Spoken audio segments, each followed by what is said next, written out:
ازيكم عاملين ايه؟ رب تكونوا بألف خير. النهارده هنعمل احلى فراخ مع بعض. احشي الفراخ الفريك وادعيلي. الفراخ يا جماعه لما بتتحشي فريك بيوديها في حته تانية خالص، سواء كانت بيضه او بلدي. حتى البيضه يا جماعه بيحسسك ان هي بلدي. تمام كده بالطريقه العاديه جدا، من غير توابل، من غير اي حاجه. انتوا عارفين ما بنحطش توابل غير مثلا في الهمبرجر، في الحواوشي، في الحاجات النواشف دي يا جماعه. اما بقى في الطبيخ وكده، بصوا مش بنحط توابل عشان طعم الحاجه يبقى كده باين وواضح، وما يغطيش عليه اي توابل. احنا حاجتنا حلوه طبعا، مش عايزين نغطي عليها باي توابل. وبعد ما نضفت الفراخ نقعتها بالملح والليمون، ودلوقتي بغسلها واصفيها كويس. زي ما احنا شايفين يا جماعه بقت زي الفل معايا.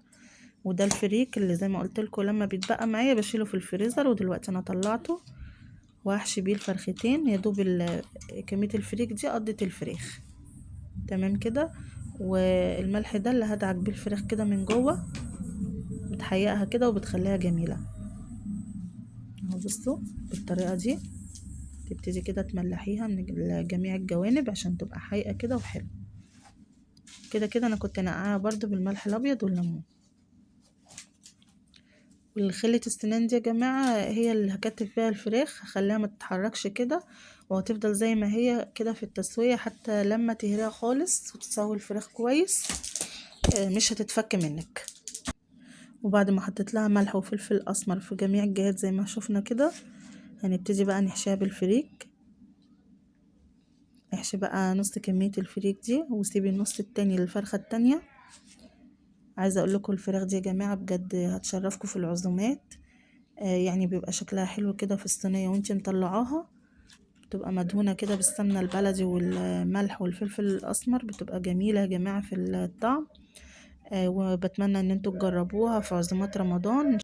يعني دي أول فكرة من أفكار عزومات رمضان، وهنعمل سلسلة مع بعض إن شاء الله من العزومات، علشان تستفادوا بيها إن شاء الله في كل يوم من أيام الصيام. تمام كده. وكل سنة وانتوا طيبين يا حبايبي، وتعيشوا لكل سنة. دلوقتي بقى هنسد بالقنصة. بصوا حتى لو مفتوحة جامد زي ما احنا شايفين، بصوا الفتحة كانت عاملة ازاي، وحطيت فيها الكبدة والقنصة. وهبتدي دلوقتي اكتفها بالطريقة دي. عايزة اقولك بقى حركي فيها يمين وحركي فيها شمال، لا يمكن بالطريقة دي تتفك منك. هعرفك ازاي دلوقتي تكتفيها بخلة السنان. اهو بصوا احنا هنثبتها بس بخلة السنان. تمام كده يا جماعة. بصوا زي ما احنا شايفين الرجل قصيرة ففكت كده منها. فانتي بقى ايه، اي فتحة من الفتحات ديت قلقانة منها، هتبتدي تقفليها كده بخلة السنان. وادي الناحية التانية زي كده. انا لقيتها دلوقتي اهو مش راضية تتكتف معايا، هعمل ايه دلوقتي؟ هجيب خلة السنان واحطها بصوا في الدبوس بتاع الفرخة. وعلشان الفراخ تقفل كويس على الفريك لازم المية بتاعت اللي هتسوي فيها الفراخ تكون بتغلي جامد زي ما احنا عارفين كده. دلوقتي انا حطيت المية اهو، وهبتدي بقى ايه احشي تاني فرخة. خلاص كده انا حطيت الفرخة ديت اللي انا خلصتها، وهحشي تاني فرخة قدامكم، وهعمل فيها نفس اللي عملته في الاولانية، بس عشان اكتفها بس قدامكم عشان اللي ما خدش باله وياخد باله من الفرخة دي. تمام كده. احشي بقى بقية الفريك كله كده خلاص. وعايزة اقولك ان انتي لو لسه هتعملي الفريك ربع كيلو هيكفي الفرختين، علشان الفريك بيزيد يا جماعة وبينفش. بصوا احشيها كده لغاية بقى ما اكتفها برضو، وهسدها برضو بالقنصة والكبدة زي ما شفنا في الاولانية كده. خلاص كده يا جماعة انا حشيتها اهو، هكتفها. يعني انتي برضو لو بتقابلك مشكلة ان هي الفراخ بتفك معاكي في الشوربة، تابعي معايا الفيديو كده وانتي هتستفيدي ان شاء الله، وهتعمليها ومش هتفك منك تاني. بصوا كتفي بقى اهو، بتجيبي الناحية دي والناحية دي وتحطي فيها خلة السنين اهو يا جماعة. كتفي بقى الدبوسة، بصي وهحط له برضو خلة سنان اثبت بيها بس الدبابيس بتاعة الفرخة.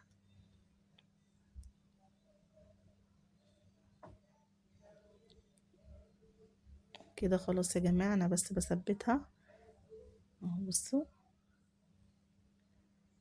زي ما احنا شايفين كده اهي. معلش يا جماعة انا ما عملتهاش في الفرخة الاولانية، بس بوريها لكم اهو في تاني واحدة علشان تبقى واضحة.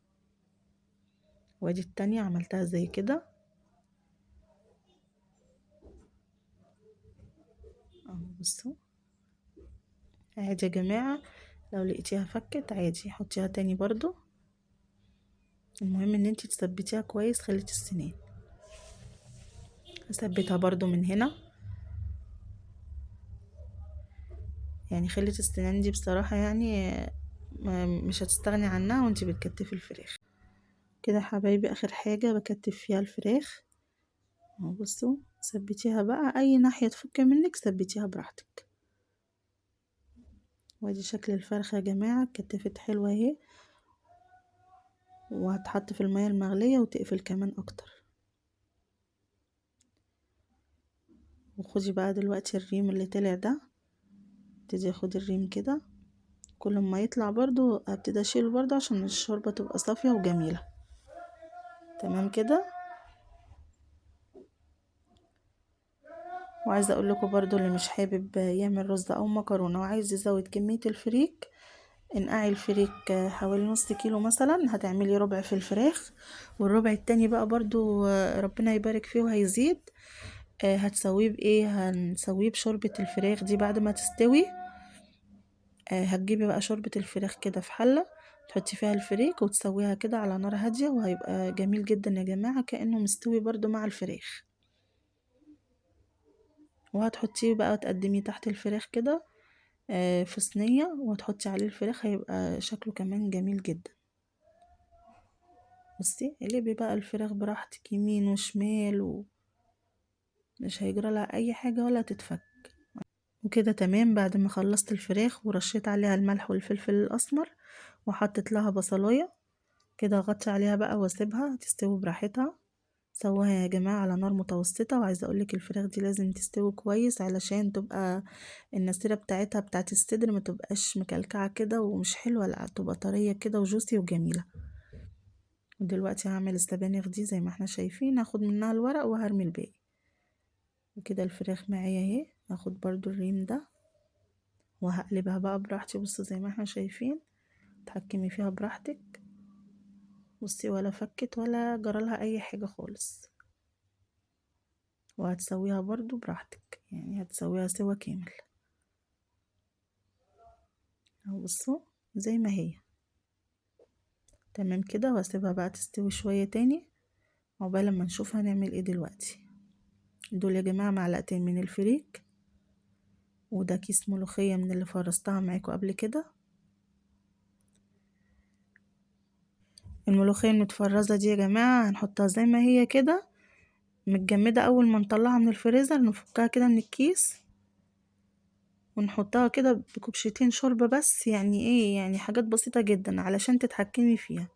عشان خلوا بالكم الملوخية دي كان فيها مية قبل كده، فانتي ما تزوديش شوربة كتير علشان ما تبقاش خفيفة منك. تمام كده، يعني نخلي بالنا. كده الفراخ استوت وبقيت زي الفل يا جماعة. خلاص كده انا خدت من السبانخ اللي انا عايزاه وهرمي الباقي اهو. زي ما احنا شايفين نضفتها وغسلتها حلو جدا.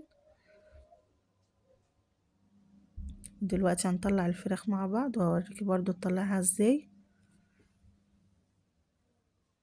انا بخلي بالي بس وانا بقلب، مش عشان احسن تتفتح مني، لا انا عشان احافظ على الجلد اللي هيخش الفرن ده برضو يبقى شكله حلو كده مع الفراخ.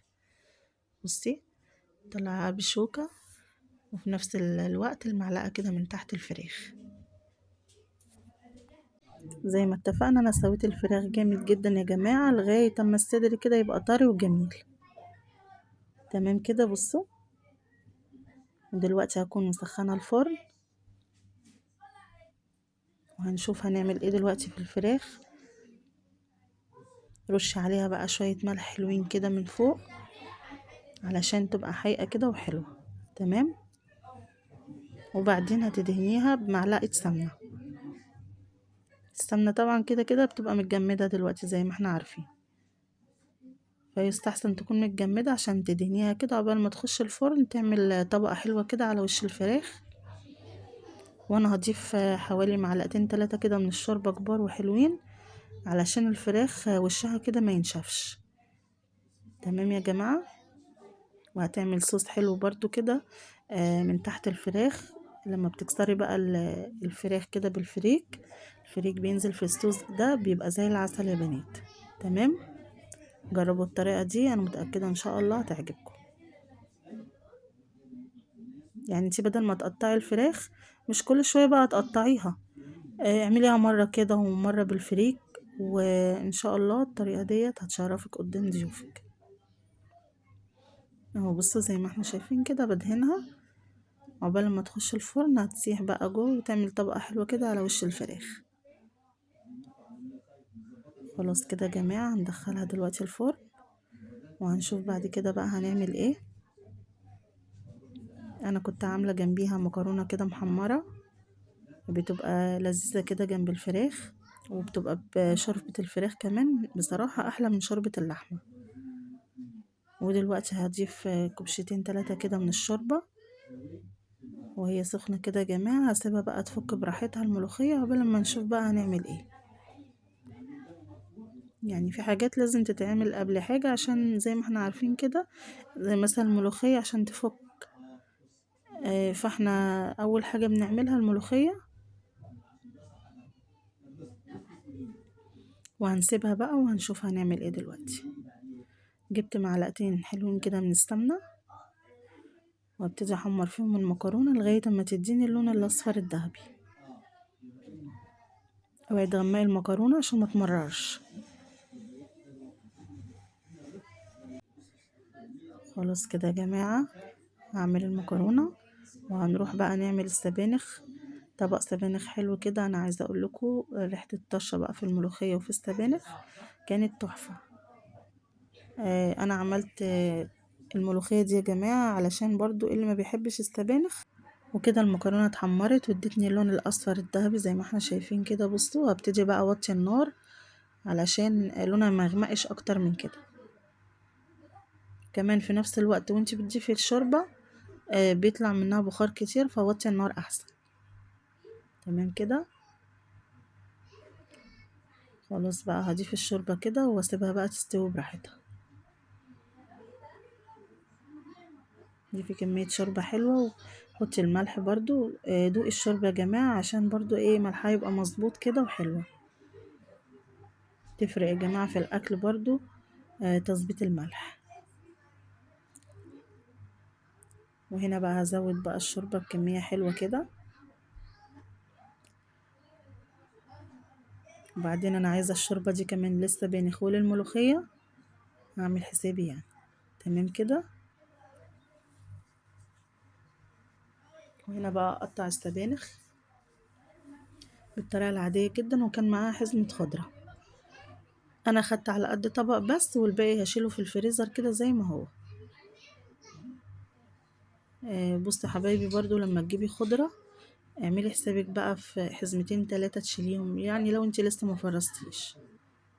اما لو فرستي تمام. يعني برضو لو مكسلة كمان ان انت تفرزي، انت ممكن كل ما تجيبي خضرة تشيلي منها حزمة او 2. برضو طبخة سبانخ زي كده بدل ما تجيبي مثلا على قد الطبخة لا تجيبي كمية زيادة شوية، واللي هيتبقى منك هتفرزيه في الفريزر. وادي يا بنات شكل الفراخ بعد ما طلعت من الفرن والصوص الجميل بتاعها. ودول معلقتين الفريك هضيفهم دلوقتي في الشوربة علشان السبانخ تاخد سوا المعلقتين الفريك دول بس. تمام كده. وهضيف السبانخ دلوقتي. بصوا الكمية دي كلها دلوقتي هتكش كده وتبقى قليلة.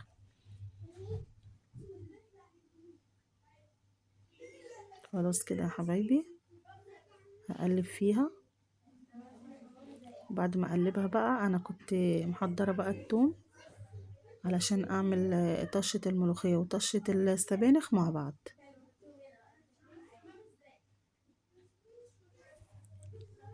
وهنا بقى هغطي على السبانخ لغاية ما تستوي عقبال ما اعمل الطشة. تمام كده. خلاص كده يا جماعة، نعمل دلوقتي الطشة بتاعة الملوخية والسبانخ مع بعض. جبت دلوقتي طاسة وفيها معلقتين من السمنة، وهضيف دلوقتي الثوم المهروس عليها. اعملي بقى احلى طشة كده، حتى هتجيب اخر الدنيا يا جماعة. هقسم نص الطشة في الحلة دي والنص التاني للملوخية. تمام كده. نسهل على نفسنا كده واحنا واقفين عشان الدنيا تبقى ماشية معانا تمام. شوفي برضو الملح بتاع السبانخ، ظبطي ملحك في الملوخية وظبطي ملحك هنا برضو. تمام كده. وادي الطشة ادتني اللون الاصفر الذهبي الجميل، بصوا، ونص التاني اهو في الملوخية. وطشة السبانخ ريحتها تحفة يا بنات، وطشة الملوخية برضو. خلاص كده عملنا الاتنين اهو في وقت واحد. كده احنا خلاص خلصنا. ودلوقتي عايزة اوريكم اللفت يا جماعة. بصوا شكل اللفت يا جماعة طالع تحفة. وزي ما احنا شايفين دلوقتي هكسر الفراخ قدامكم واوريكم بقى الفريك قد ايه كده مفلفل وجميل. والفراخ زي ما احنا شايفين ما اتفتحتش ولا جرالها اي حاجة. وكمان الفريك يا جماعة مدي ريحة حلوة اوي للفراخ كأنها بلدي. وكده خلصنا، وهنغرف دلوقتي السبانخ وهنغرف الملوخية، وهنشوف الملوخية المتفرزة قد ايه خضرة وجميلة واحنا كده بنغرفها. تمام كده. بصوا الفريك مفلفل كده وجميل. وادي يا جماعة الملوخية. بصوا يعني أكلة بصراحة كاملة كده، وهتبقى عزومة حلوة جدا لو عملتوها. تمام كده اهي. بصوا ادي الملوخية يا جماعة. كمان السبانخ اهي. عايزة اقول لكم كمان بقى الروايح جميلة جدا. بتمنى الفيديو يعجبكم، ولو عجبكم حطوا لايك واشتركوا في القناة عشان يوصل لكم كل جديد. اشوفكم على خير الفيديو الجاي ان شاء الله.